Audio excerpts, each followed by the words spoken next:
Irmãos, bom dia. Vamos iniciar a nossa aula na manhã de hoje. Abram, por favor, aí, livro do profeta Oséias, capítulo 6. Livro do profeta Oséias, capítulo 6.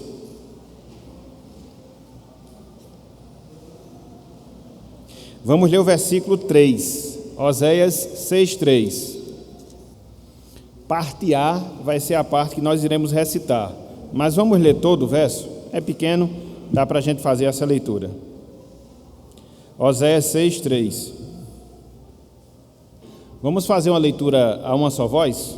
Todos em conjunto? Oséias capítulo 6, versículo 3. Leiamos. Conheçamos e prossigamos em conhecer ao Senhor. Como a alva, a sua vinda é certa, e ele descerá sobre nós como a chuva serônia que rega a terra. Vamos ler mais uma vez? A título de ensaio foi bom. Então vamos ler agora de fato de verdade. Conheçamos e prossigamos em conhecer ao Senhor. Como a alva, a sua vinda é certa, e ele descerá sobre nós como a chuva serônia que rega a terra. Até aqui, até o versículo 3, na verdade só ele. Que o Senhor nos abençoe e que Ele aplique a sua santa palavra em nossos corações. Amém. Então, a lição de hoje, ela tem como título As vantagens do conhecimento de Deus. A lição de hoje, ela tem como título As vantagens do conhecimento de Deus. Na verdade, toda essa lição, toda essa revista que nós estamos estudando, ela se concentra na análise de quem é Deus e também daquilo que Deus faz, ou seja, das suas obras. Então, essa revista que nós estamos estudando, toda essa revista, de certa forma, está diretamente relacionada ao conhecimento de Deus, ao conhecimento que nós devemos ter do nosso Senhor. Hoje é que a gente vai aprofundar mais essa questão do conhecimento nos seus desdobramentos mais práticos, mas tudo isso que nós estamos vendo desde o ano passado, através dessa revista, os atributos, as obras e tantas outras coisas relacionadas à pessoa de Deus, faz parte desse tema, faz parte desse assunto. Que tema? Que assunto? O conhecimento de Deus. Então, é uma parte, na verdade, é a primeira parte do estudo que a gente chama do estudo da teologia, ou teontologia, como alguns gostam de falar, que é o estudo da pessoa de Deus e suas obras. Então, quando você vai para um seminário, uma das primeiras cadeiras, ou uma das primeiras disciplinas que você estuda, é a pessoa de Deus. Quem é Deus? Quais são as suas obras? É o conhecimento do Senhor. Então, de certa forma, a gente está tendo isso de uma maneira mais simples, de uma maneira mais resumida, mas estamos tendo ao longo de toda essa revista que estamos a estudar. E hoje, repito, a gente vai trabalhar de maneira mais específica o conhecimento que nós devemos ter de Deus, o conhecimento que nós devemos ter do Senhor, na verdade, as vantagens, os benefícios que nós lucramos quando nós conhecemos a Deus. Se não bastasse o grande privilégio que nós temos de Deus, pela sua graça, se revelar, se mostrar a cada um de nós, para que nós possamos ter pelo menos uma ligeira noção do seu caráter, uma ligeira noção das suas ações, nós, quando experimentamos desse conhecimento, isso traz alguns benefícios, isso traz algumas bênçãos. Então, se não bastasse, repito, o privilégio de Deus se revelar para nós, para que nós possamos ter um conhecimento dele, ao conhecermos a Deus, nós somos e somos abençoados, nós somos e somos presenteados. Então, de certa forma, são essas vantagens desse conhecimento de Deus que a gente vai tentar trabalhar ao longo dos próximos domingos, ok? E eu queria iniciar aqui a nossa meditação usando a parte inicial do livro, capítulo 3, Conhecer e Ser Conhecido, fazendo as 5 indagações, fazendo as 5 perguntas que Parker faz aqui nessa parte introdutória do capítulo 3, que foi o capítulo indicado aos irmãos. E todas essas 5 perguntas, elas estão relacionadas a esse tema. Que tema? Ao conhecimento de Deus. Então, a primeira pergunta, olha só que coisa interessante. Para que fomos feitos? Para que fomos feitos? Eu não sei se vocês já se perguntaram, eu não sei se vocês já se indagaram, mas nós não estamos aqui nesta vida, nós não estamos aqui nesse mundo aleatoriamente. Nós temos um propósito, nós temos uma finalidade. E eu não sei se vocês já responderam a esta pergunta: por que eu estou aqui? Por que eu fui feito à imagem e semelhança do Senhor? É uma indagação interessante, é um questionamento importante. Segundo, que alvos devemos estabelecer para nós em nossa vida? Que alvo devemos estabelecer para nós em nossas vidas? Ou seja, qual o alvo que eu tenho aqui nesta vida? Qual é o meu objetivo? O que é que eu quero alcançar nessa vida? Será que nós já nos perguntamos? Será que nós já nos indagamos? É importante também, meus irmãos, esse questionamento. Por que eu fui feito? Para que eu fui feito? Qual o alvo da minha criação? Terceira pergunta: o que é a vida eterna dada por Jesus? O que é a vida eterna dada por Jesus? Terceira pergunta. A quarta: qual é a melhor coisa que nós fazemos nessa vida? Qual é a melhor coisa que nós fazemos nessa vida? Algo que traz alegria, algo que traz prazer, algo que traz contentamento, além de todas as outras coisas. Será que nós já nos perguntamos acerca disso? O que é que mais traz alegria? O que é que mais traz prazer? O que é que mais traz contentamento para mim? Uma indagação interessante. Mas não só essa. Em quinto e último lugar, a quinta e última indagação: das situações em que Deus ele vê o homem, qual é a situação em que Deus tem mais prazer no homem? Olha só que coisa interessante. De todas as situações em que Deus nos vê o homem, qual é a situação que mais dá prazer? Qual é a situação que mais dá alegria ao Senhor?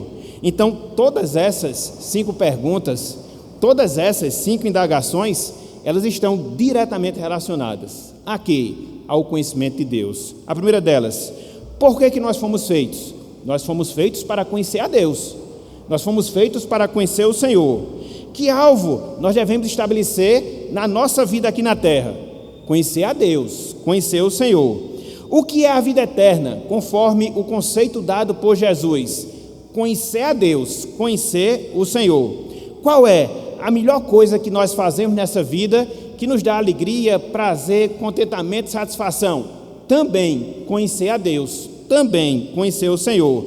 E de todas as situações que Deus vê o homem, a situação que lhe dá mais alegria e mais prazer é quando este homem conhece a Deus, é quando este homem conhece ao Senhor. Já pensou, meus irmãos, que tema extraordinário, que tema importante, o conhecimento de Deus?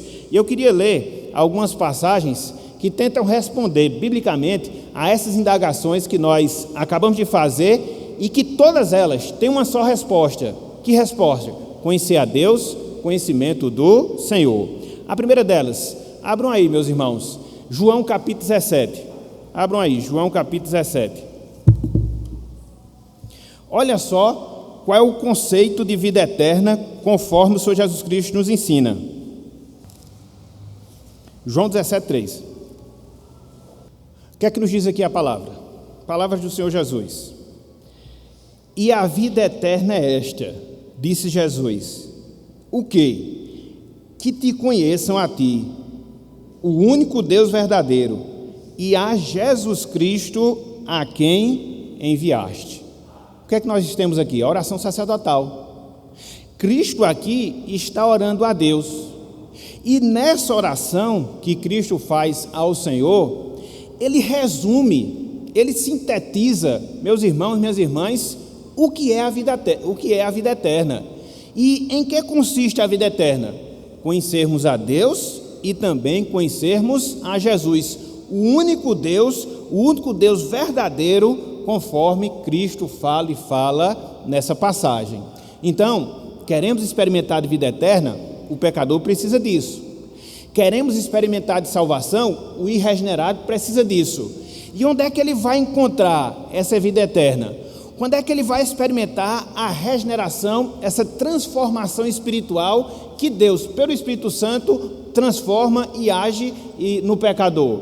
Quando ele conhece a Deus, quando ele conhece a Jesus Cristo. Sem que isso aconteça, sem que isso se dê na sua vida, ele não pode experimentar a vida eterna, ele não pode experimentar da salvação.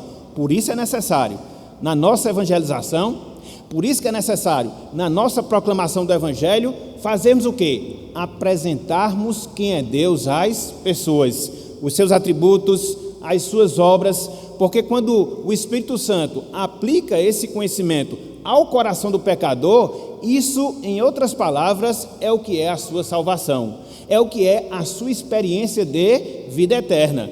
Infelizmente, alguns valores acabam se invertendo, e hoje, nessa questão do evangelismo, a gente vê muito a questão do homem em si, aquilo que nós chamamos de antropocentrismo, entendeu? De você falar aquilo que o homem quer escutar, de você tentar atender às necessidades humanas, mas evangelismo é isso, é você dizer quem é Deus, é você mostrar aquilo que Deus faz, para que a pessoa se conscientize dessa verdade, e uma vez que ela tem esse entendimento, ela experimenta da salvação, ela experimenta da vida eterna. Por quê? A vida eterna consiste, repito, no conhecimento que nós devemos ter de Deus, o nosso único Deus, o nosso verdadeiro Deus, e a Jesus Cristo, o enviado do Senhor. Então, uma resposta bíblica a uma daquelas indagações que nós fizemos no início. Mas não só isso, abram por favor aí, Jeremias capítulo 9. O que é que nos dá alegria? O que é que nos dá prazer, satisfação nessa vida? Jeremias 9, 23 e 24. Jeremias 9, 23 e 24. O que é que deve alegrar, meus irmãos, o nosso coração? O que é que deve alegrar, satisfazer as nossas vidas? A palavra de Deus nos dá uma resposta. E que resposta ela nos dá? É interessante que esse contexto aqui de Jeremias 9 é um contexto onde Deus está repreendendo o povo da aliança. E também Deus está pronunciando juízo àquele povo. E dentro desse contexto de repreensão, dentro desse contexto de juízo, ele faz, no caso Deus, uma afirmação fantástica, mostrando justamente que nós só nos alegramos quando nós o conhecemos, quando nós conhecemos ao Senhor. Olha só, Jeremias 9, 23 e também o versículo 24. Assim diz o Senhor, o quê? Não se glorie o sábio na sua sabedoria, nem o forte na sua força, nem o rico nas suas riquezas. Então pense em 3 elementos nos quais o homem comum se alegra. Se alegra quando ele é sábio, se alegra quando ele é forte, se alegra quando ele tem dinheiro. Muitas vezes são essas coisas que se constituem a fonte da felicidade da maioria das pessoas. Quando elas têm inteligência, quando elas têm vigor físico e quando elas têm bens materiais. Contudo, Deus ele desfaz esse falso conceito, mostrando que não são nessas coisas que nós devemos nos alegrar, que não são nessas coisas que nós não devemos nos satisfazer, ou seja, na sabedoria, na força, no dinheiro, mas em que enfim nós devemos nos alegrar, em que enfim nós devemos nos satisfazer. Aí você vai para o versículo 24 e você tem a resposta vinda da parte de Deus, da parte do Senhor. Ele diz, versículo 24, mas o que se gloriar, glorie-se nisto. O que se alegrar, alegre-se nisso. Alegre-se em quê? Fala Deus para cada um de nós. Em me conhecer e saber que eu sou o Senhor e faço misericórdia, juízo e justiça na terra, porque destas coisas me agrado, diz o Senhor. Então, a nossa alegria, meus irmãos, ela deve consistir nisso. Em quê? Em conhecermos a Deus. Em quê? Em conhecermos ao Senhor. Quando a gente se volta para as Escrituras Sagradas, e aí começa a aprender quem Deus é, e aí começa a entender todas as obras do Senhor, qual o sentimento que isso vai gerar no nosso coração?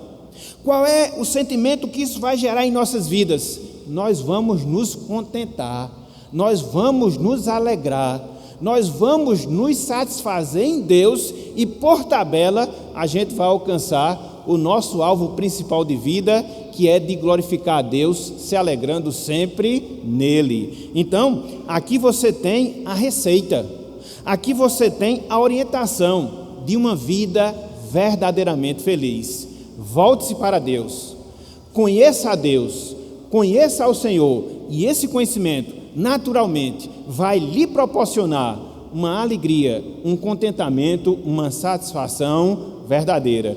Muitas vezes, a gente, no relacionamento das pessoas, constata que muitas delas são tristes, constata que muitas delas estão aí meio que deprimidas, meio que abatidas. Existem, é claro, vários fatores que podem explicar essa triste realidade, mas, via de regra, essa triste realidade, infelizmente, é constatada porque não se busca a alegria no Senhor, não se busca o conhecimento de Deus. E essa regra, esse princípio, acaba se aplicando a muitos que são crentes, a muitos que são salvos. Muitas vezes a gente vive a nossa vida cristã, meus irmãos, muitas vezes a gente tem a nossa peregrinação aqui na terra e a gente não tem como alvo na nossa vida conhecer e prosseguir conhecendo ao Senhor, conforme a gente viu lá em Oséias 6:3. Então não só é conhecer, ter um conhecimento básico, mas é seguir nesse conhecimento. A cada dia que a gente passa, a cada experiência que nós atravessamos, e extrairmos lições para as nossas vidas que nos façam enxergar de maneira mais nítida, de maneira mais clara, quem é Deus e quais suas ações em nossa vida. Então, muitas vezes, quando nós nos sentimos abatidos, muitas vezes, quando nós nos sentimos entristecidos, a receita está aqui. Que receita? Conheça a Deus. Que receita? Procure entender quem é o Senhor. E você vai ver a alegria, a satisfação que isso vai produzir na sua vida, que isso vai produzir no seu coração. E é interessante que no finalzinho do versículo 4, aí de Jeremias capítulo 9, a Bíblia diz aqui que o Senhor se alegra. O Senhor se alegra em quê? Em que nós o conheçamos. O Senhor se alegra em quê? Em que nós nos gloriemos nesse conhecimento. Então, isso satisfaz também a própria pessoa de Deus. Isso satisfaz também a própria pessoa do Senhor. E é justamente por causa disso que a gente deve constantemente procurar esse conhecimento na nossa vida. Por fim, meus irmãos, abram aí, livro de Oséias, mais uma vez. Capítulo 6, versículo 6. A gente viu o versículo 3, a gente vai pular agora. Olha o que Deus quer de nós. Coisa prioritária que Deus quer de nós, porque Ele se alegra quando isso é visto em nossas vidas. De certa forma, a gente já respondeu essa pergunta no finalzinho do versículo 24 do livro do profeta Jeremias, capítulo 9, que Ele se agrada nisso. E agora, olha só o que Ele fala. Oséias 6, versículo 6. Oséias 6, versículo 6. Olha só, Deus dizendo a cada um de nós: pois misericórdia quero, e não sacrifício. E agora, parte B do versículo: e o conhecimento de Deus mais do que holocaustos. Olha só que coisa interessante. O que é que Deus quer de nós? Que nós o conheçamos. O que é que Deus quer de nós? Que nós prossigamos nesse conhecimento. Estão entendendo agora? Porque eu aperreio todo dia vocês, mandando versos bíblicos para vocês lerem, é para que vocês possam conhecer a Deus, é para que vocês possam conhecer no Senhor, e dessa forma vocês possam se alegrar em Deus, e Deus possa se alegrar em vocês. Nada acontece por acaso na nossa vida, nada. Então, os judeus aqui, dos tempos do profeta Oséias, eles se preocupavam em estarem no templo, fazendo os sacrifícios, fazendo os holocaustos, e Deus havia prescrito aquelas coisas com toda certeza.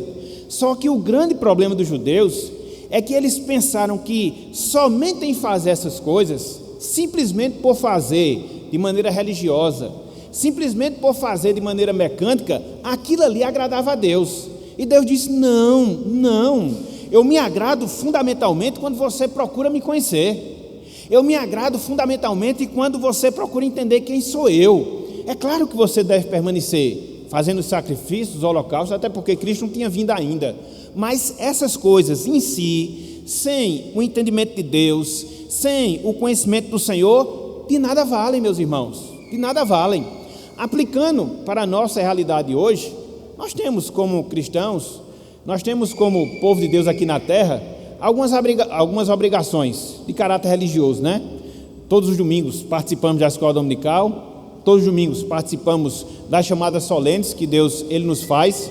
Alguns, ao longo da semana, eles participam dos trabalhos. Ao longo da nossa vida, alguns trabalham pela causa do Senhor. Agora, tudo isso, prestem atenção, não estou dizendo que essas coisas não valem. Tudo isso, se não for acompanhado pelo desejo, pela vontade, pela satisfação no conhecimento de Deus, meus irmãos, minhas irmãs, não vale absolutamente nada. Seremos apenas pessoas religiosas, seremos apenas pessoas cerimonialistas. Então, não é isso que Deus quer de nós. Tanto é que Ele fala aqui através do profeta Oséias. Ele quer que nós associemos, Ele quer que nós unamos o cumprimento das nossas obrigações religiosas com o desejo de conhecer a Deus, o desejo de conhecer ao Senhor.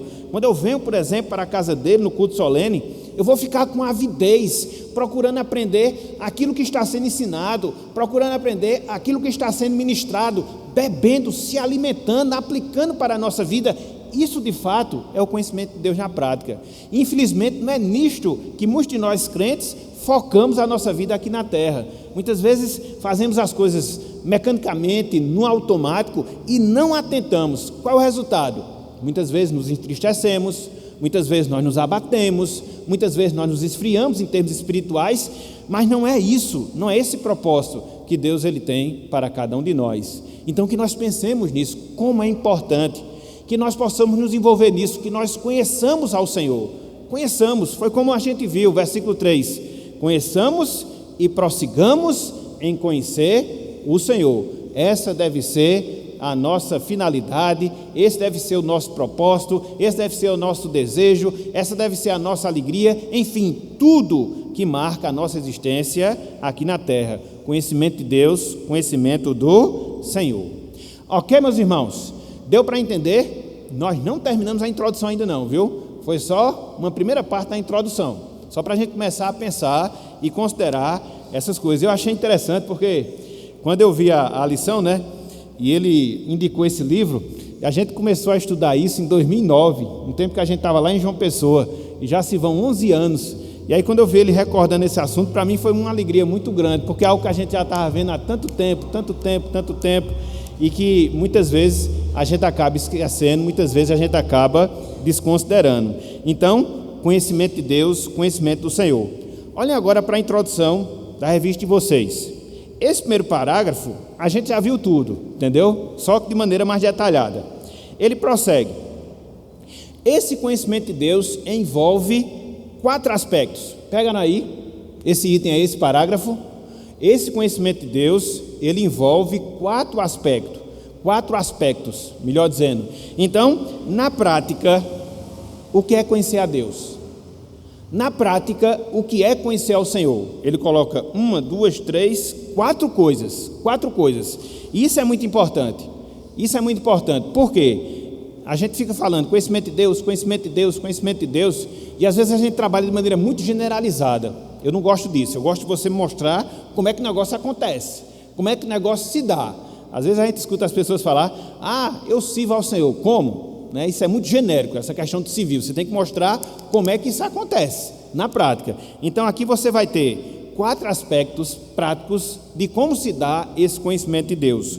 O primeiro deles, tem aí na lição: ouvir a palavra de Deus e recebê-la como interpretada pelo Espírito Santo em relação à nossa própria pessoa. Olha aqui, meus irmãos, que desdobramento prático do conhecimento de Deus. Nós devemos ouvir a palavra, quer seja através da nossa leitura, quer seja através de sermões que nós escutamos, com essa percepção: essa palavra é de Deus, essa palavra ela é interpretada pelo Espírito Santo para a minha vida, particularmente falando. Às vezes a gente incorre num erro muito grave. Muitas vezes a gente até ouve a palavra, muitas vezes a gente até entende o recado de Deus, mas a gente age como crente pá. Vocês sabem o que é um crente pá? Pá que eu falo é aquele objeto que você usa na construção civil. Nunca ouviram falar não, essa expressão crente pá? Quem já ouviu falar aqui? Olha, 1, 2, 3 pessoas. o que é que você faz com a paz? Geralmente você vai jogando as coisas para trás, né? Aí tem crente que é assim, né? Escuta alguma coisa da palavra, isso serve para o irmão, isso serve para a irmã e nunca para ele. É o crente pai, entendeu? Só serve para os outros, não serve para ele. Nada, absolutamente nada. Não, meus irmãos, não. As coisas que nós ouvimos, as coisas que nós escutamos da palavra servem primeiramente para quem? Para nós. Por consequência, possa ser que sirva para o outro, mas em primeiro lugar deve servir para quem? Para mim. O que é que isso afeta a minha vida? O que é que isso me ensina? Em que é que isso me ajuda? Então, essa reflexão, essa autorreflexão que a gente deve fazer todas as vezes que nós nos deparamos com a palavra. Em primeiro lugar, entendendo que ela é de Deus. Entendendo que ela é de Deus. É o Senhor do universo, Criador de todas as coisas, o Deus Todo-Poderoso que está falando para mim, não é qualquer homem. Então isso já me dá um certo nível de temor, isso já me dá um certo nível de reverência. Via de regra, você quando está diante de uma autoridade, seja ela qual for, né? Do poder executivo, do poder legislativo, do poder judiciário, você sempre fica assim, eu estou perante a autoridade e tal, sempre causa aquele respeito, né? Aquele temor. Mas meus irmãos, minhas irmãs, constantemente a gente está diante da palavra do Rei do Universo. Então, muito mais temor, muito mais respeito, muito mais reverência nós deveríamos ter. Então, é a primeira coisa. A palavra é de Deus e ela serve para mim. Olha só o comportamento dos irmãos lá em Tessalônica em relação à palavra, que deve também ser o nosso mesmo comportamento. Abram, por favor, 1 aos Tessalonicenses, capítulo 2, versículo 13. Eu disse que eu estava só iniciando a introdução, talvez a gente nem saia dela hoje, mas abram aí, 1 Tessalonicenses, capítulo 2, versículo 13. Olha o comportamento que os irmãos tiveram em relação à palavra, que é o nosso comportamento, e deve ser o nosso comportamento. Outra razão ainda temos nós para incessantemente dar graças a Deus. Então, o que é que Paulo agora iria agradecer a Deus? Algo que ele via no comportamento, algo que ele via na postura, algo que ele observava na atitude dos irmãos lá da igreja de Tessalônica, que ele fica impressionado, e ele fica tão impressionado que o que é que ele vai fazer? Ele vai agradecer a Deus por isso, ele vai agradecer ao Senhor por isso que Deus estava operando, por essa operação de Deus na vida daqueles irmãos. Então, qual era a atitude que eles tinham? Restante do versículo: é que, tendo vós recebido a palavra que de nós ouvistes, que é de Deus, acolhestes, não como palavra de homens, e sim como, em verdade, a palavra de Deus, a qual, com efeito, está operando eficazmente em vós os que credes. Então, qual era a postura que os irmãos tinham em Tessalônica quanto à palavra? Razão pela qual Paulo agradece pela vida daqueles irmãos. Eles ouviam a palavra e reconheciam como de fato é o que? A palavra de Deus. Não é uma imaginação humana. Será que Paulo estava falando aqui? Não. É Deus quem está falando através do apóstolo Paulo. Então, quando eles foram apresentados às Escrituras Sagradas, eles não partiram do pressuposto que aquilo ali era um mero conhecimento humano, era um mero conhecimento do apóstolo Paulo. Não, mas eles partiram do pressuposto que aquilo ali era a voz de Deus falada através do apóstolo Paulo. E é interessante porque, na medida em que eles assim agiram, veja o resultado, finalzinho do versículo 3, a palavra de Deus estava operando eficazmente nos seus. Meus irmãos, isso é inevitável. Se você abre a Bíblia e a reconhece como palavra de Deus, se sujeita a ela como palavra de Deus, qual vai ser o resultado? Qual vai ser o efeito imediato na sua vida? Essa mesma palavra, ela vai produzir transformação. Essa mesma palavra, ela vai produzir do poder de Deus. Essa mesma palavra vai estar produzindo santificação, piedade, consagração para as nossas vidas. Infelizmente, muitas vezes, a gente acaba não vivendo uma vida piedosa. Infelizmente, muitas vezes, a gente acaba não vivendo uma vida consagrada porque nós somos indiferentes em relação à palavra. É o que eu sempre gosto de falar, e em especial está acontecendo hoje. A gente vive a nossa vida muito compartimentalizada, dividida em compartimentos, entendeu? Eu venho para a igreja, ouço alguma coisa, não atento muito bem para aquilo que foi falado não, mas eu escutei alguma coisa da palavra. Saio da igreja, fecho minha gaveta da vida religiosa.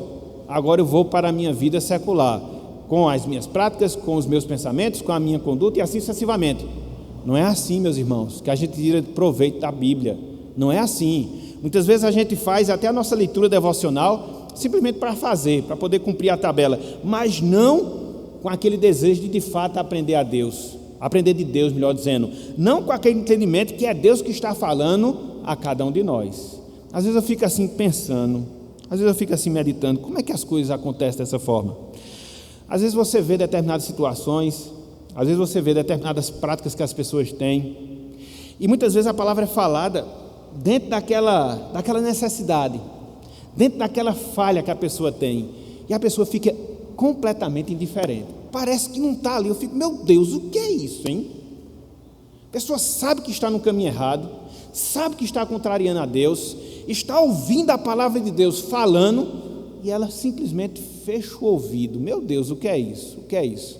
Aí por isso são pessoas vazias espiritualmente, é por isso que são pessoas que não crescem espiritualmente, é por isso que são pessoas que ficam da mesma forma há anos em termos espirituais. Não, meus irmãos, a gente não pode ser assim, a gente não deve ser assim. A palavra ela tem que nos transformar diariamente, ela tem que apontar os nossos erros, ela tem que apontar o caminho que nós devemos andar, ela tem que nos dar uma percepção cada vez mais aprofundada de Deus, ela tem que impactar a nossa vida no sentido de que cada vez mais nos dediquemos ao Senhor. É assim que a leitura ela faz efeito, a leitura bíblica ela faz efeito na nossa vida. Outra dica aqui, viu, Eliane? Dica cultural. Não sei se vocês já leram ou se já escutaram. Tem um livro muito bom de A.W. Pink, Enriquecendo-se com a Bíblia. Enriquecendo-se com a Bíblia. Um livro pequeno assim, entendeu? Mas ele mostra a atitude, a postura que você deve ter quanto à palavra de Deus para que essa palavra ela possa produzir efeito positivo na sua vida.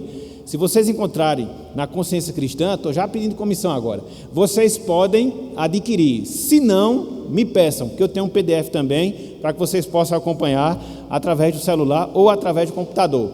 Enriquecendo-se com a Bíblia, A.W. Pink, entendeu? Então, a Bíblia, como acontecia com os Tessalonicenses, ela deve produzir esse efeito na nossa vida, mas só produz quando? Quando nós reconhecemos que ela não é fruto da opinião humana, que ela não é fruto do pensamento humano, mas ela é a própria voz de Deus para as nossas vidas. Como diziam os reformadores, ela é a nossa Vox Dei, voz de Deus, uma expressão latina. Então, eles sempre diziam isso, as Escrituras, elas são a voz de Deus, as Escrituras, elas são a voz de Deus. Então, quando você for confrontado com ela, e muitas vezes nós somos confrontados, não adianta você justificar, porque infelizmente a gente sofre da síndrome de Adão. Qual é a síndrome de Adão? Sempre responsabilizar os outros pelas nossas falhas. Não, Senhor, não, mas não é bem assim, eu vivo em outro contexto e as coisas são difíceis. Não. Nós temos que nos responsabilizar, muitas vezes pelas nossas faltas. E quando nós formos confrontados pela palavra, não adianta justificativa, adianta arrependimento, contrição e mudança de vida, ok? Então, quando você tem essa percepção que quem fala com você não é qualquer pessoa, quem fala com você é Deus mediante a palavra, então você vai ter esse comportamento. Essa é uma das razões pelas quais eu sempre gosto de pregar de maneira expositiva, né? Pegando versículo por versículo, porque ninguém, pelo menos até agora, vai me acusar de pregar sermão de carapuça. Está na sequência do texto, entendeu? Então, se a sua realidade se enquadra ali, paciência, entendeu? Porque não é aquele negócio de você escolher textos para determinadas ocasiões, não. É seguido, versículo a versículo. É Deus que está lhe falando, eu não tenho nada a ver. Meu problema é interpretar o texto toda semana e aplicar na sua vida. O resto é você e Deus, ok? Então, graças a Deus, nunca ouvi, e seguir esse método, eu acho que eu nunca vou ouvir essa acusação. Não, esse sermão é de parafuso, o pastor pegou porque ele sabia da minha realidade. Não, é sequencial, não tem como fugir, é a voz de Deus, ok? Então, o conhecimento de Deus, em primeiro lugar, envolve o quê? Ouvir a palavra reconhecendo como interpretada pelo Espírito Santo e aplicando para a minha vida. Não é para a vida dos outros, mas é para a minha vida. Não devemos ser os crentes pá. Nós devemos acolher para nós devemos ser o crente inchada. Não é porque a inchada não faz isso, né? Não traz para você. Então, não sejamos crente pá, sejamos crentes inchada, que traz para você, ok? Beleza. Em segundo lugar, o conhecimento de Deus, ele envolve o quê? Notar a natureza e o caráter de Deus revelado pelas suas palavras e revelado pelas suas obras. Deus se mostra, meus irmãos, todos os dias Deus se mostra para cada um de nós. Todos os dias Deus se revela para cada um de nós. Foi aquilo que a gente já estudou em lições anteriores. Existem duas formas, pelo menos as básicas, as principais, através das quais Deus se revela. Ele se revela, 3. Ele se revela pela natureza, Salmo 19, versículos de 1 até o versículo 4. Ele se revela pelas obras da providência, pelo seu agir contínuo em nossas vidas, e Deus se revela através da sua palavra. Porque tem muita gente hoje que fica correndo atrás de Deus. Eu quero ter uma visão de Deus, eu quero ter uma visão do Senhor. Não precisa disso. Todo dia que você acorda, e se você consegue enxergar e ver a natureza que está ao seu derredor, Deus já está se mostrando para você. Se todos os dias você consegue ter a água para beber, o alimento para se alimentar, isso é providência, isso é Deus se revelando para a sua vida. Se todo dia você pode abrir a Bíblia e lê-la, ou escutar a palavra, Deus também está se revelando para você. Não tem nada de extraordinário. O problema é que o povo gosta muito de coisas extraordinárias, aquele negócio arrebatador, aquele negócio meio que irracional. Não, meus irmãos, as coisas são simples mesmo. Então, nós devemos fazer isso, notar através da natureza, notar através da Bíblia a revelação que Deus faz de si mesmo. Abram aí, por favor, Salmo 95, versículos de 1 a 6. Eu queria ler todo, mas não vai dar não, para não passar muito tempo, depois vocês leem. Olha só como inicia esse salmo. Abriram aí? Salmo 95. Olha só como inicia esse salmo. Olha só. Vinde. O que é isso? Ordem para quê? Se achegue. Não é isso que a gente faz, né? Quando a gente vê dentro do carro, fulano, vem cá. Entendeu? Então é isso que o salmista está fazendo. Venham. Ele está nos chamando. Para quê? Olha só. Cantemos ao Senhor. Vinde. Vamos cantar ao Senhor. Com o quê? Júbilo. Né? Tem gente que canta aí, o Salmozinho de 44, né? Parece estar num velório. Amaste a mim. Não pode, meus irmãos, a gente tem que se alegrar. A gente está na presença do Senhor, entendeu? E na sua plenitude, a alegria perene. Então, a gente tem que mudar essa visão até do culto, né? Para que a gente possa se alegrar verdadeiramente no Senhor. Então, vinde, cantemos ao Senhor com júbilo. Celebremos o rochedo da nossa salvação. Saiamos ao seu encontro com ações de graça, vitoriemo-lo com salmos. Então, no versículo 1, no versículo 2, você tem o quê? Um chamado para cantar a Deus, para salmodiar o Senhor, para louvar a Ele. Aí você vai ver, mas por que eu devo fazer isso? Aí a partir do versículo 3 você vai encontrar algumas razões, você vai encontrar alguns motivos pelos quais você deve ter esse comportamento em relação ao Senhor. Ele diz, porque o Senhor é o Deus Supremo. Olha só que coisa fantástica, meus irmãos. E o grande Rei acima de todos os deuses. Não existe ninguém igual ao Senhor. Ele é inigualável, ímpar, singular. Até mesmo aquelas divindades que porventura os seres humanos criam para si, elas não são nada, melhor dizendo, perante o Senhor. Essa é a primeira razão. E quando você olha para as Escrituras Sagradas, quando você enxerga a história da humanidade, quando você avalia a sua própria vida, não tem como você não chegar a essa conclusão. O Senhor é o Deus soberano, aquele que está acima de tudo e de todos. É a primeira razão. Versículo 4. Nas suas mãos estão as profundezas da terra, e as alturas dos montes lhe pertencem. Então, quer seja a profundidade, né, mais absoluta que tenha no mar, quer seja as montanhas mais altas da terra, tudo pertence a Deus, tudo pertence ao Senhor. O Monte Everest, por exemplo, 7.000 e alguns metros de altura, tudo pertence ao Senhor. E ele diz, versículo 5, dele é o mar, pois ele o fez, obra de suas mãos, os continentes. Então toda a criação pertence a Deus, porque toda a criação foi feita pelo Senhor. E agora ele chama mais uma vez a nossa atenção para isso. Vinde, adoremos e prostremo-nos, ajoelhemos diante do Senhor que nos criou. E se você adiantar um pouquinho mais no versículo 7, tem uma razão especial. Ele é o nosso Deus, e nós o povo do seu pasto, ovelhas de sua mão. Somos dele, meus irmãos, somos do Senhor, desse Deus tão grande, desse Deus tão ímpar, desse Deus tão singular. E às vezes eu fico impressionado com a graça de Deus manifestada em relação a cada um de nós. Quem éramos nós para Deus ter esse apreço para conosco? Quem éramos nós para hoje nós sermos contados entre aqueles que são ovelhas do Senhor, povo seu aqui na terra? O que foi que nós fizemos para merecer isso? O que foi que nós deixamos de fazer para merecer esse status? Graça, graça, graça, graça. Então, por isso, o que é que eu devo fazer? Vinde, cantemos ao Senhor com júbilo, celebremos o rochedo da nossa salvação. Está vendo?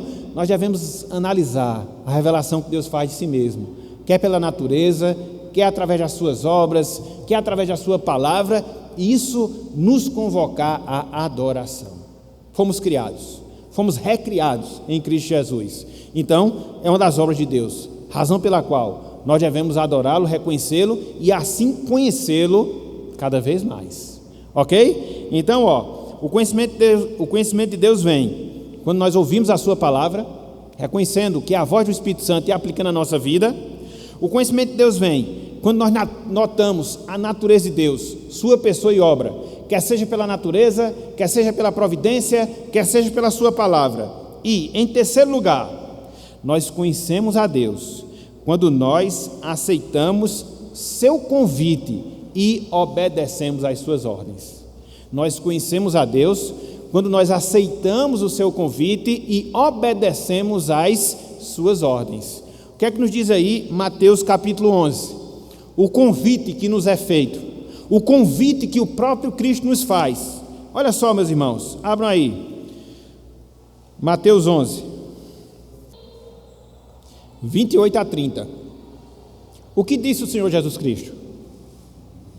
Mateus 11, 28 a 30, palavras do Senhor Jesus. Ele diz: vinde a mim. Olha o chamado que ele faz, olha o convite que ele nos dá. Todos os que estáis cansados e sobrecarregados, e eu vos aliviarei. Então ele faz esse convite para todos nós. E quem é que não está cansado? Quem é que não está sobrecarregado com os pecados da sua vida? Mas a gente tem uma promessa: se nós formos a Cristo, o que é que ele vai fazer conosco? Finalzinho do versículo 28. Ele vai fazer o que conosco se nós formos a ele? Nos aliviar.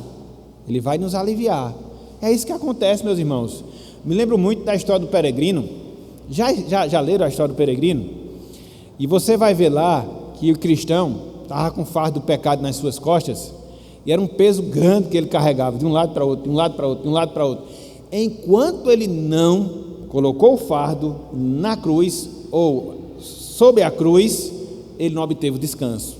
É o que Cristo aqui nos promete. Descanso verdadeiro nós só temos em Jesus Cristo. E ele prossegue: tomai sobre vós o meu jugo e aprendei de mim, porque sou manso e humilde de coração, e achareis descanso para a vossa alma. Cristo nos promete descanso quando nós formos a ele, mas nós temos de colocar sobre nós o que? O seu jugo, a sua cangaia, né? Para a gente pegar aqui uma linguagem mais rural, né?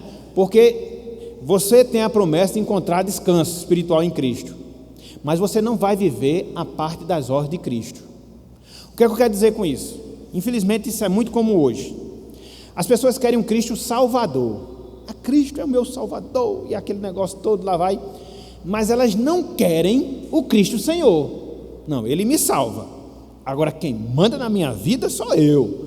Quem aqui já escutou, né, determinados crentes falarem, né? Quem manda na minha vida sou eu. Você não tem nada a ver comigo, entendeu? Cuidado. Porque quem aceita o convite de Cristo tem que levar o seu jugo. E levar o seu jugo aqui é se sujeitar às suas prescrições, é se sujeitar às suas ordens, é sujeitar a sua palavra. Então, há um convite para recebermos a Cristo, mas também há uma obrigação de nós obedecermos a Cristo. As duas coisas, elas andam em paralelo, melhor dizendo, ok? E aí ele fecha, versículo 30, porque o meu jugo é suave e o meu fardo é leve. Você vai ter um jugo para levar, mas comigo o jugo vai ser leve. Você vai me obedecer e obedecer às minhas prescrições, mas se você estiver em mim, eu vou lhe capacitar para que você possa me obedecer. Eu vou lhe dar tudo aquilo que você carece, para que você possa seguir as minhas ordens ao longo de toda a sua vida. É assim, meus irmãos. Cristo não só promete a sua presença, nos ordena sujeição a Ele, mas essa sujeição Ele vai nos capacitar para que nós possamos obedecer. Ok? Um outro texto, João 14,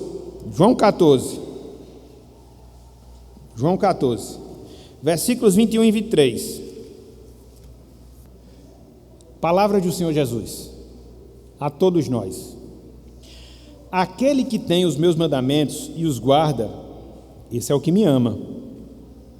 Prova de amor: o nosso amor a Cristo é medido pela nossa obediência às suas palavras. Se eu obedeço muito às palavras de Cristo, qual é o meu sentimento em relação a Ele? O amo muito. E o contrário também é verdade. Se eu não obedeço muito, o meu amor está já apagando, certo? Existe essa proporção.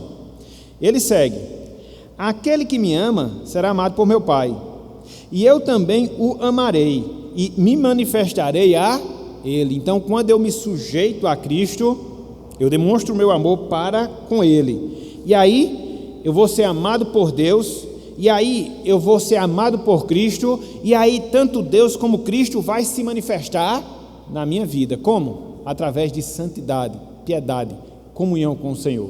É a promessa que nós temos. Observe que a Bíblia, ela sempre dá essas promessas, né? Mas as promessas da Bíblia, via de regra, elas estão atreladas com condições. Se. Então você tem que cumprir aquilo que é exigido para você experimentar o seu benefício. Hoje, infelizmente, a gente vive muito a filosofia das pessoas quererem os bônus e não quererem arcar com os ônus. Não pode ser assim, entendeu? Não pode ser assim. Por isso que eu sou afeito à meritocracia. Então, porque existe uma responsabilidade que você tem que cumprir, que você tem que sujeitar, para que você possa assim receber. Isso não significa dizer, em termos espirituais, que nós não sejamos agraciados. Somos, até porque para obedecer, Deus tem que me capacitar. Então, é graça, mas não me exime da responsabilidade. Ok? Versículo 23, olha só. Respondeu Jesus: se alguém me ama, guardará a minha palavra, e o meu Pai o amará, e viremos para ele, e faremos nele morada. A mesma coisa, entendeu? Você vai ser morada do Senhor, mas para isso, ame a Cristo. Como? Obedeça a sua palavra. Então, nisso também consiste o quê? O conhecimento de Deus em nós, aceitarmos o seu convite, em nós obedecermos às suas ordens, as ordens de Cristo para cada um de nós. E por fim, o quarto aspecto do conhecimento prático de Deus, quarto lugar, tem aí na lição: reconhecer e se alegrar no amor que Ele tem nos mostrado, atraindo-nos para sua divina companhia. Repetindo: reconhecer e se alegrar no amor que Ele tem nos mostrado, atraindo-nos para a sua divina companhia. Então, a gente deve reconhecer. Então, a gente deve se alegrar no grande amor que nós experimentamos continuamente, diariamente de Deus na nossa vida. E aí, cada vez mais, aprofundar a nossa comunhão com Ele. Veja aí o que diz 1 João 3,1. 1 João 3,1. Quando nós conhecemos, meus irmãos, o amor de Deus, temos uma ligeira noção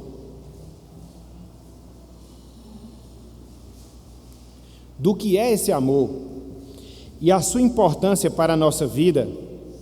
O efeito imediato que isso vai gerar em nós é que nós nos voltaremos cada vez mais para esse amor que temos em Cristo Jesus, ou seja, nos voltaremos cada vez mais para Cristo. Olha só o que João fala aqui, que coisa fantástica. 1 João capítulo 3, versículo 1. Ele fica impressionado, essa expressão verde aí, dá a ideia no original de algo que é espantoso, de algo que causa admiração.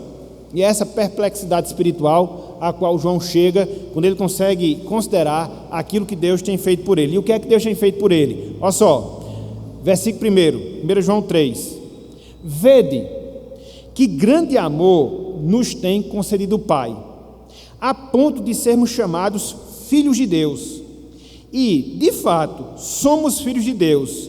Por essa razão, o mundo não nos conhece, porquanto não o conheceu a Ele mesmo. Então, o que é que causava tanta perplexidade? O que é que causava tanta admiração a João? E ele chama aqui para que nós possamos desfrutar dessa mesma perplexidade. O quê?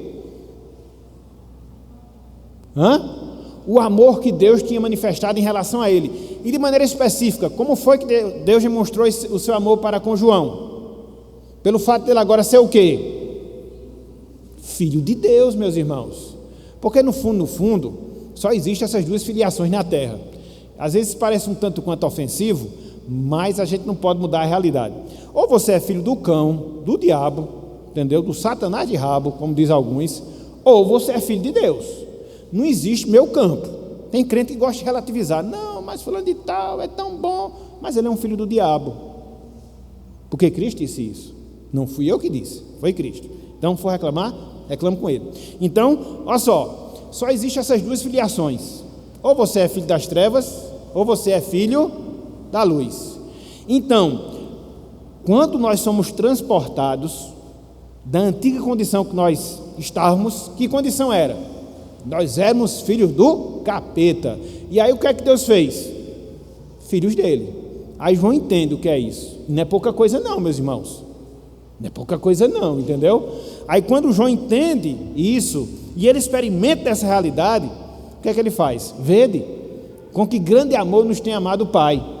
Pelo fato de agora nós sermos o quê? Filhos de Deus. Ok? Então, ó, isso é um exemplo prático de filho do capeta. Entendeu? Que não se arrepender, vai para o inferno. Voltando. Então, nós devemos reconhecer e nos alegrar nesse amor, no amor de Deus. Nesse amor que nos transformou.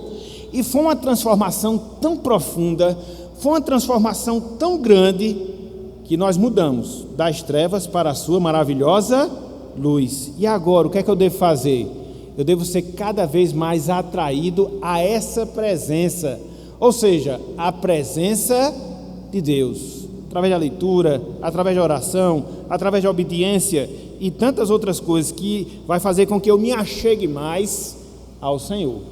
Ok? Então, 4 aspectos, 4 demonstrações práticas do conhecimento de Deus em relação à nossa vida.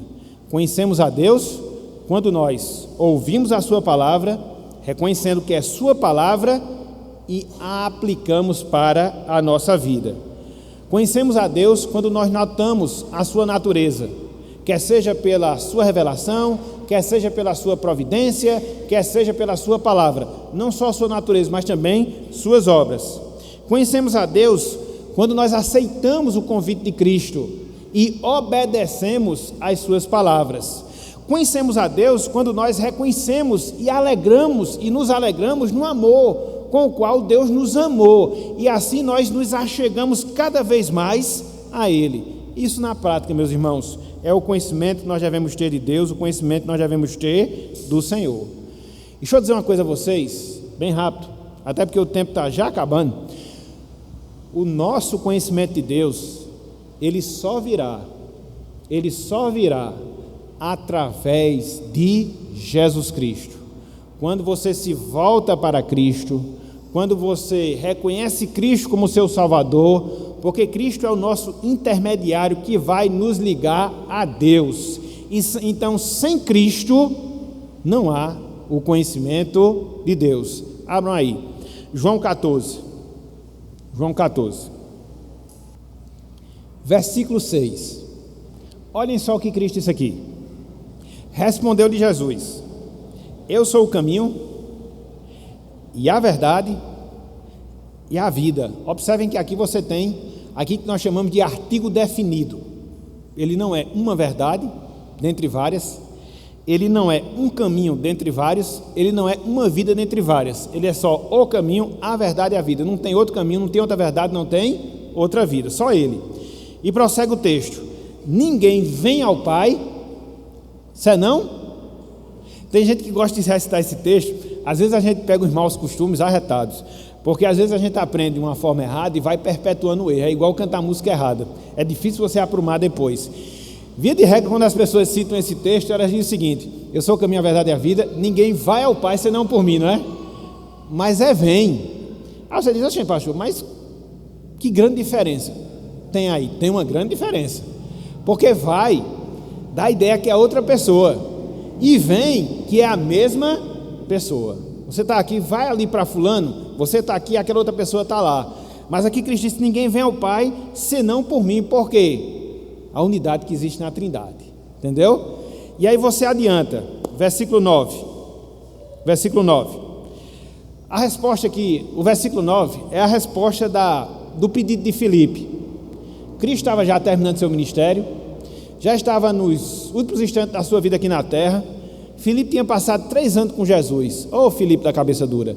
Mas ele queria uma coisa, queria conhecer a Deus. Aí ele chega lá todo inocente: Senhor, eu quero conhecer o Pai. Aí vai Cristo e responde, versículo 9: disse-lhe Jesus: Filipe, há tanto tempo estou convosco e não me tens conhecido? Quem vê a mim vê o Pai. Como dizes tu, mostra-nos o Pai? Que é isso, Filipe? Você viu andando sobre o mar, você viu multiplicando peixe, morto ressuscitava, cego via, aleijava andava. Não deu para entender ainda? 3 anos. Olha como nós somos tardios em entender as coisas de Deus. A gente tem um certo retardamento espiritual para entender algumas coisas. A gente ouve, aí depois de muito tempo é que cai a ficha, entendeu? Mas é assim, nós somos Filipes nesse sentido, né? Seguimos o seu exemplo. Então, quando nós vemos a Cristo, estamos vendo o próprio Deus. Quando nós conhecemos a Cristo, nós estamos conhecendo o próprio Deus. Então essa é a chamada. Essa é a chamada que Deus ele nos faz. A gente sabe, meus irmãos, conhecer ser humano é coisa complicada, não é verdade? O pastor Armando sempre dizia, uma das frases célebres dele que eu nunca esqueço, vez por outra eu cito para os irmãos. Ele dizia que quanto mais se relacionava com gente, mais amava os cachorros. E era uma verdade, porque o negócio complicado é você conhecer as pessoas. Às vezes, para você conhecer um bicho é muito mais fácil, porque você consegue racionalizar e mais ou menos agir, e mais ou menos perceber como é que ele vai agir em determinadas situações. Você conhecer um carro ou um produto também é fácil, porque quando você lê o manual das instruções, você vai mais ou menos saber tudo que aquilo ali vai lhe proporcionar. Mas conhecer gente é complicado, porque às vezes você pensa que a pessoa age de uma forma, na verdade age de outra, e é difícil. E você só vai poder conhecer melhor aquela pessoa se aquela pessoa se abrir com você. Concorda comigo? Se a pessoa não quiser mostrar nela nada dela, seus gostos, suas preferências, seus erros, suas virtudes, você não vai conhecer nada dela. Nada. Ela tem que se permitir conhecer. Entendeu? Conhecimento, vamos observar Deus. Deus ele se revelou através da sua palavra. ele se deixa conhecer. E ele se deixa conhecer através de quem? Através do seu Filho. É diferente dos deuses do panteão grego, né? Para tudo tinha Deus, que eram os deuses que viviam separados da realidade humana. Não, o nosso Deus é diferente. Ele se revela. Ele, na verdade, gosta de se revelar. Ele gosta de se mostrar. E ele se revela através de quem? Do seu Filho, Jesus Cristo, através da sua palavra. Então, busca essa palavra. Busca esse Cristo. Gaste tempo com essa palavra, que é a revelação desse Cristo. E assim você vai conhecer detalhes acerca de Deus, porque Ele quer se mostrar, Ele quer se revelar. Abram aí, Hebreus capítulo 1, versículo 1. Havendo Deus, outrora, falado muitas vezes e de muitas maneiras aos pais pelos profetas, aqui o autor sagrado, ele está se referindo a quê? A revelação que Deus tinha dado aonde? No Antigo Testamento, aos pais através dos profetas. Versículo 2, nestes últimos dias, que já são 2000 anos, nos falou pelo Filho. Quem é o Filho? Jesus Cristo, a quem constituiu herdeiro de todas as coisas, pelo qual também fez o universo. Agora, versículo 3, podem vir, podem se assentar. Versículo 3, que eu quero chamar a atenção. Quem é Jesus Cristo? Esse Filho, por meio de quem Deus se revelou nesses últimos dias. Olha só, versículo 3, para fechar. Ele, Cristo, que é o resplendor da glória, olha só, e a expressão exata do seu ser. Cristo é a expressão exata do ser de Deus. Olhe para Cristo, ouça Cristo, que você estará enxergando Deus, que você estará ouvindo Deus. Tenha Cristo no seu coração, que consequentemente você vai ter o próprio Deus na sua vida. Foi o que ele disse: eu sou o caminho, a verdade e a vida. Se eu tenho Cristo, eu tenho Deus. Se eu tenho Deus, eu tenho tudo e não preciso de mais nada. Louvado seja o Senhor por causa disso. Somos as pessoas mais ricas do universo. Sabe por quê? A gente tem um tesouro que ninguém, salvo os salvos, tem, que é a presença de Deus na nossa vida para todo sempre. Começou agora e vai chegar à sua plenitude lá na eternidade. E o que é que eu faço com todo esse privilégio que eu desfruto? O que é que eu faço com todo esse privilégio que Deus me deu? Eu retribuo em gratidão, conhecendo cada vez mais o nosso Deus, conhecendo cada vez mais o nosso Senhor, de acordo com os aspectos que nós observamos na manhã de hoje. Olha só, já para recordar um pouco a citação da apresentação da classe, que o profeta Oséias vai falar. Abram de novo aí, Oséias 6, 3, parte A, e vamos fechar aqui com esse trecho. Eita, hoje eu nem deixei os irmãos falarem, né?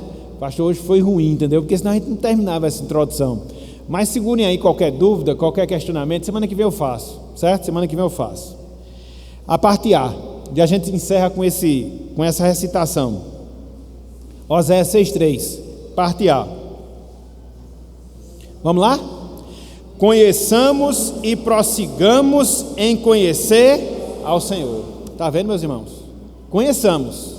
E, está vendo? Então que seja essa a regra da nossa vida, que seja essa a característica principal do nosso viver, porque nós temos a promessa.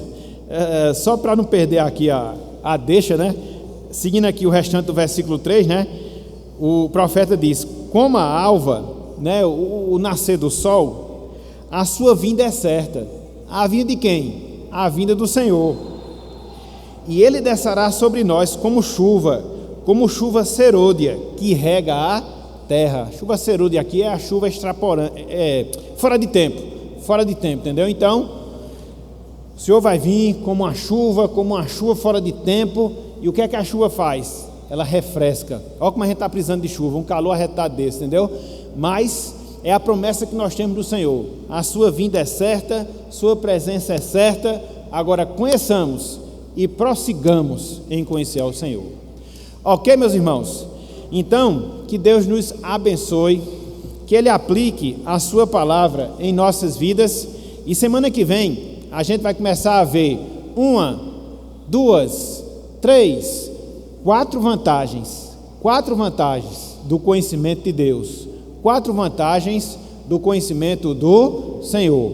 Conhecer a Deus nos torna pessoas fortes, conhecer a Deus nos faz ter a mente de Deus, conhecer a Deus nos faz dar a ousadia de Deus, conhecer a Deus nos proporciona a alegria de Deus. Então, essas 4 vantagens a gente vai começar a ver, se Deus assim permitir, na semana que vem. Então, que Deus nos abençoe e que Ele aplique a sua santa palavra em nossas vidas e em nossos corações. Amém.